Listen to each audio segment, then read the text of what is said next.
Assalamualaikum warahmatullahi wabarakatuh. Pada pertemuan hari ini, kita akan membahas aplikasi rekayasa genetika dalam bidang pertanian dan industri. Nah, perkembangan bioteknologi modern yang mencakup juga di dalamnya peristiwa rekayasa genetika itu juga berpengaruh pada bidang pertanian. Nah, adanya perkembangan bioteknologi modern yang mengandung rekayasa genetika itu dapat memicu potensi hasil panen yang lebih tinggi, kemudian mengurangi penggunaan pupuk dan pestisida, menyebabkan tanaman yang dihasilkan itu toleran terhadap cekaman lingkungan, kemudian memungkinkan petani untuk memanfaatkan lahan marginal dan meningkatkan kualitas makanan dan gizi menjadi lebih baik serta memperbaiki defisiensi mikronutrien. Nah, adapun masa depan untuk pertanian itu diarahkan untuk tanaman transgenik. Nah, mengapa tanaman transgenik? Karena ada permasalahan populasi di dunia ini semakin lama semakin meningkat, begitu pula dengan kebutuhan lahan untuk pertanian. Nah, pengembangan tanaman yang lebih produktif itu dapat dipercepat dengan transfer gen. Tanaman transgenik atau yang mencakup transfer gen ke tanaman itu memungkinkan inovasi yang mustahil untuk diperoleh dengan metode hibridisasi yang konvensional. Tetapi di dunia penggunanya, tanaman hasil bioteknologi itu masih menjadi kontroversi. Di sisi lain, bencana kelaparan di dunia sehingga kenyataan tersebut menjadi alasan untuk terus mengembangkan produktivitas tanaman dan nutrisi. Nah, di Indonesia, pembentukan tanaman transgenik itu sendiri juga telah dilakukan di berbagai lembaga penelitian. Selanjutnya, untuk metode dalam pembentukan tanaman transgenik itu ada beberapa. Yang kemarin sudah dibahas adalah metode konvensional pembiakan dan hibridisasi. Jadi ini adalah metode yang paling sederhana untuk menciptakan tanaman yang termodifikasi secara genetik. Kemudian ada juga cloning. Jadi cloning ini melibatkan perbanyakan sel yang di dalamnya tentu telah diarahkan untuk manipulasi genetik. Kemudian juga ada teknik yang disebut dengan fusi protoplas, teknik fragmen daun, dan juga chloroplast engineering. Yang pertama kita bahas fusi protoplas. Nah, fusi protoplas ini itu dilakukan karena pada saat sel kalus itu terbentuk, sel kalus itu sebetulnya masih dikelilingi oleh membran tipis dari selulosa. Nah, membran dari selulosa ini merupakan pembatas yang menghambat serapan dari DNA baru. Sehingga untuk dapat larut DNA itu ke dalam sel, itu dinding selnya harus dirusak terlebih dahulu dengan enzim selulase sehingga meninggalkan sel yang disebut dengan protoplas. Nah, protoplas tersebut dapat digabungkan atau difusikan dengan protoplas yang lain dari spesies yang lain sehingga menciptakan tanaman yang dapat disebut dengan tanaman hibrid. Metode ini disebut dengan metode fusi protoplas. Nah, pada gambar yang bisa dilihat ya, jadi untuk membuat fusi protoplas, ini tanaman terlebih dahulu dipotong-potong menjadi beberapa bagian. Nah, kemudian untuk perlakuan selanjutnya ini adalah mencuci dan juga mensentrifus untuk menghilangkan debris atau potongan-potongan yang terlalu kecil. Kemudian protoplas nanti setelah sel wall atau dinding selnya itu dilarutkan dengan selulase, maka akan berada di bagian paling atas. Nah, kemudian untuk protoplasnya ini kemudian dipindahkan ke medium pembiakan. Nah, di sini ada agar dengan nutrien, kemudian juga sel yang berperan sebagai feeder atau sel yang menyediakan nutrisi. Nah, kemudian setelah dia berkembang selama 2-3 minggu, ditransfer ke cawan untuk memicu pembentukan shoot atau tajuk, yaitu batang dan tunas daun. Kemudian dipindah lagi ke medium yang memicu pertumbuhan akar selama 2-4 minggu. Nah, setelah terbentuk ini tanaman yang kecil, nanti dia akan ditransfer ke tanah setelah kurang lebih 3 minggu dan terbentuklah tanaman yang baru yang berhasil dari fusi protoplas ini. Teknik yang kedua disebut dengan teknik fragmen daun. Nah, teknik fragmen daun ini dilakukan dengan beberapa tahapan. Yang pertama adalah membuat potongan daun atau leaf disc di sini ya. Kemudian dikultur dalam medium yang mengandung agrobakter yang telah dimodifikasi. Nah, kemudian dia ditransfer ke kertas penyaring untuk mengambil sel-sel pengiring atau nurse cell yang berperan untuk sel pemberi nutrisi tadi. Kemudian dikultur selama 2-3 hari dengan penambahan growth factor atau faktor pertumbuhan. Kemudian ditransfer ke medium yang mengandung merangsang pembentukan tajuk atau shoot, kemudian dikultur selama 2-4 minggu Setelah terbentuk tunas, kemudian dipindahkan kembali ke medium yang mengandung perangsang pertumbuhan akar. Kemudian dikultur selama 3 minggu kurang lebih hingga muncul akar dan dipindah ke tanah. Nah, jadi di sini perbedaannya bahwa untuk fragmen daun ini tidak melibatkan fusi dari dua tanaman yang berbeda, melainkan di sini direkayasa dengan adanya genetically modified agrobacter di sini. Jadi tanaman yang ditumbuhkan itu dimodifikasinya pada tahap tersebut. Kemudian teknik chloroplast engineering ini menggunakan DNA dari chloroplast. Tidak seperti DNA pada inti, DNA chloroplast itu dapat menerima dalam satu waktu untuk rekombinasinya. Kemudian standar persilangan melalui transfer sari diperlukan untuk menghasilkan tanaman hibrida. Nah, saat ini memungkinkan untuk memasukkan lebih dari satu gen ke dalam DNA chloroplast. Kemudian dia berperan sebagai media untuk ekspresi gen yang dapat meminimalisir bahaya transfer polen untuk tanaman target, sehingga tidak mencemari secara genetis kepada tanaman lain. Karena chloroplast ini tidak terdapat di dalam polen atau serbuk sari. Nah, untuk tahapan-tahapannya ada pada gambar berikut. Jadi di sini ada Nah, kemudian di sini nanti akan dimediasi dengan agrobakter dan ditransfer ke tanaman tembakau. Nah, kemudian nanti akan dilakukan persilangan sehingga dia menghasilkan tanaman. Nah, ini adalah metode yang lama atau metode yang konvensional. Nah, tapi dengan metode yang baru ini menggunakan engineered TI plasmid dari agrobakter. Kemudian ditransfer ke tanaman, khususnya ke DNA chloroplastnya secara langsung. Nah, aplikasi rekayasa genetika dalam bidang pertanian ini ada beberapa, yaitu vaksin untuk tumbuhan, kemudian pestisida, kemudian pembentukan resistensi terhadap pestisida, dan peningkatan. Nah, yang pertama adalah vaksin untuk tumbuhan. Jadi ini dikembangkan untuk menghasilkan suatu virus tanaman yang telah dilemahkan. Sebagai contoh, para ilmuwan sudah menginsersikan gen dari TMV atau tobacco virus ke dalam tanaman tembakau, sehingga dia lebih kebal terhadap infeksi TMV ke depannya. Penelitian yang dilakukan oleh Oxford menunjukkan bahwa antigen vaksin dari biji kedelai dapat memungkinkan biji tersebut bisa disimpan dalam waktu yang lebih lama, yaitu lebih dari 4 tahun.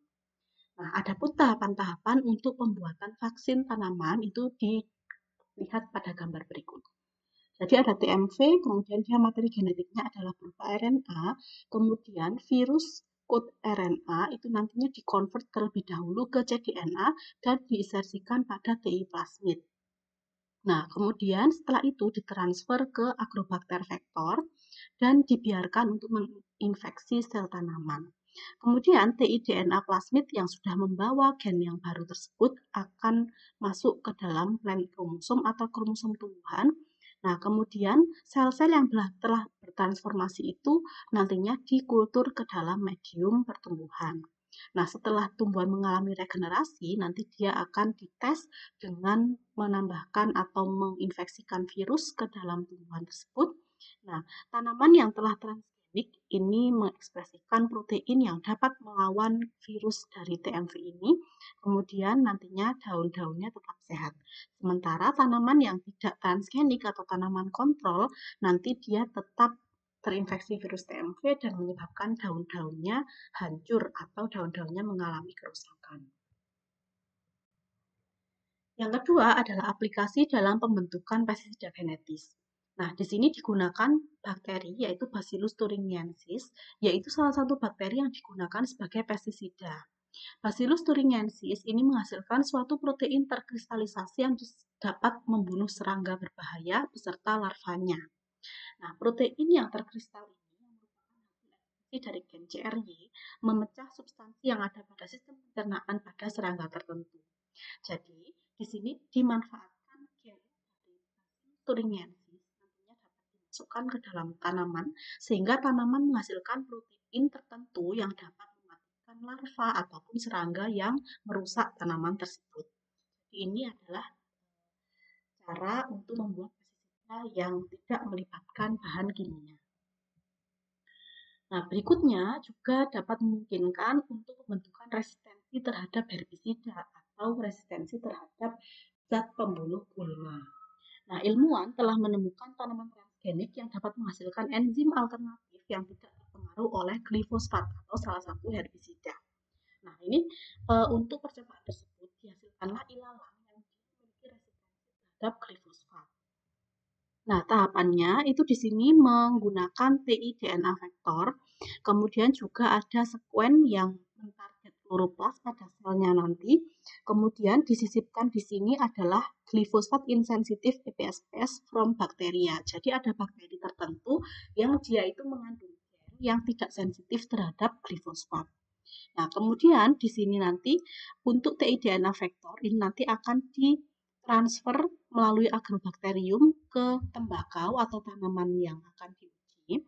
Kemudian tanaman yang akan diuji nanti akan dites dengan glifosat.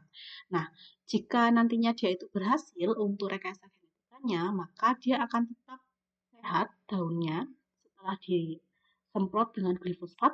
Sedangkan untuk tanaman yang wild type atau tanaman yang tidak mengalami rekayasa nantinya akan mengalami kerusakan karena dia ada kerusakan dengan pengaruh glifosat. Yang keempat adalah peningkatan nutrisi pada tanaman. Salah satu dari jasa besar teknologi ini menyelamatkan jutaan orang dari bahaya kelaparan. Nah, di sini salah satunya adalah golden rice, yaitu beras yang mengalami modifikasi genetik sehingga memiliki kandungan beta karoten yang lebih tinggi. Nah, beta karoten ini memiliki yang penting untuk pertumbuhan. Nah, namun ada kelemahannya yaitu terlarut dalam lemak sehingga harus dikonsumsi dengan. Topik yang berikutnya adalah aplikasi rekayasa genetika dalam bidang industri. Nah, di sini kita banyak membicarakan industri itu menggunakan mikroba saat ini itu digunakan untuk produksi dalam skala industri. Mikrobanya tentu saja adalah mikroba yang telah direkayasa secara genetik. Biasanya bakteri yang sudah direkayasa untuk menghasilkan produk berupa suatu protein tertentu.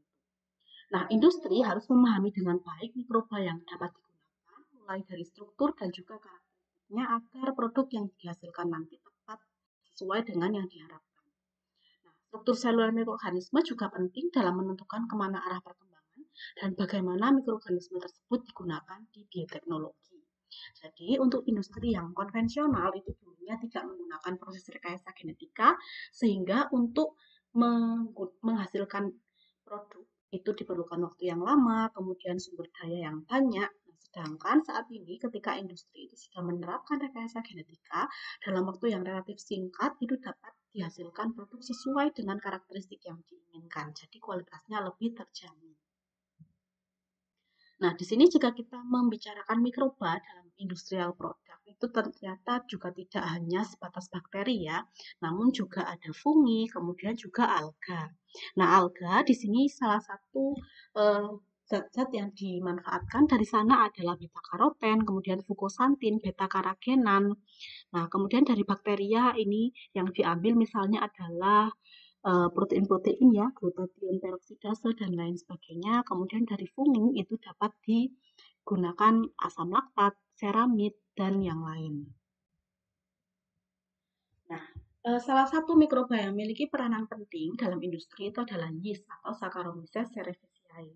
Nah, ini merupakan organisme eukariotik pertama yang memiliki genom dengan sequencing yang sudah lengkap dengan 16 kromosom linear yang mengandung lebih dari 12 juta pasangan dan sekitar 6.300 gen. Nah, karena sudah dikenal dari genomnya yeast ini, maka dia banyak dimanfaatkan dalam proses rekayasa genetika. Salah satunya juga sebagai penyedia plasmid sebagai vektor. Nah, di sini adalah gambaran untuk penggunaan vektor plasmid. Jadi dia nanti dapat disisipi dengan gen-gen target tertentu, nanti ditransformasikan dan ditumbuhkan pada medium, kemudian nanti dapat dipanen produk yang diinginkan. Dalam gambar ini misalnya adalah protein untuk antibiotik resisten. Nah, pemanfaatan Saccharomyces cerevisiae ini ada di beberapa bidang. Yang pertama di bidang pangan, secara konvensional dia digunakan sebagai bahan untuk pembuatan roti atau ragi. Nah, kemudian di bidang industri, ini dia ternyata juga dapat dipakai sebagai probiotik dan imunostimulan untuk meningkatkan kesehatan dan produktivitas dari ruminansia atau hewan ternak. Mikroorganisme yang lain itu dapat dimanfaatkan juga sebagai alat dalam rekayasa genetika, yaitu sebagai penyedia mikrobial enzim. Nah, kemarin kalian sudah mempelajari PCR juga. Nah, di PCR itu kan salah satunya digunakan enzim TAC ya, dari Thermus aquaticus. Nah, jadi salah satunya adalah itu. Kemudian juga dimanfaatkan dalam proses cloning dan menguji ekspresi, dimanfaatkan dalam teknik elektroforesi, dimanfaatkan juga dalam proses transfer. Nah, berbicara tentang mikrobial enzim, ini ada beberapa contohnya ya, yaitu enzim DNA polimerase dan enzim yang diisolasi dari E. coli, kemudian enzim TAC atau thermostable DNA polimerase, ini penting untuk PCR dari Archaea thermus aquaticus yang berada di sumber air panas. Kemudian juga enzim selulase yang diekstrak oleh E. coli, kemudian protease subtilis yang berasal dari Bacillus subtilis, ini berfungsi untuk menurunkan dan menghilangkan noda protein dari pakaian, sehingga juga di sini banyak dimanfaatkan dalam industri, yaitu misalnya industri pembuatan sabun cuci. Kemudian untuk penggunaan mikroba dalam berbagai aplikasi sehari-hari, ini mikroba dapat digunakan sebagai bahan untuk pembuatan makanan, misalnya cloning reining untuk mengekspresikan dalam sel bakteri dan jamur, seperti Aspergillus niger. Kemudian fermentasi mikroba ini juga misalnya pembuatan bir dan anggur yang melibatkan fermentasi oleh yeast, kemudian pembuatan protein terapi, misalnya insulin rekombinan dari bakteri, kemudian menggunakan mikroba untuk mengontrol mikroba lain atau biokontrol. Nah, ini contohnya adalah produksi antibiotik, kemudian produksi Penicillium notatum yang menghambat pertumbuhan bakteri Staphylococcus aureus. Nah, yang terakhir adalah mikroba yang berperan sebagai agen biokontrol. Ini misalnya dalam penyerapan unsur fosfat dan mengendalikan hama tanaman. Nah, sekian review untuk pertemuan genetika hari ini. Jika ada yang ingin didiskusikan, dapat dilakukan pada forum yang telah disediakan. Wassalamualaikum warahmatullahi wabarakatuh.